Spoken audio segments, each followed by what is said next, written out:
Não me faleis de amor, nem das carícias, com que a fronte do sol me atorçolastes.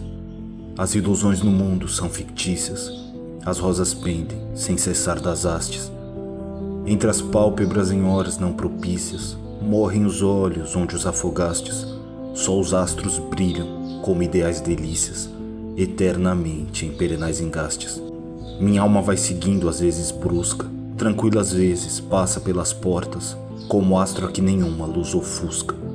Alquimista da morte entre retortas, e cadinhos medievos ando em busca da essência celestial das coisas mortas.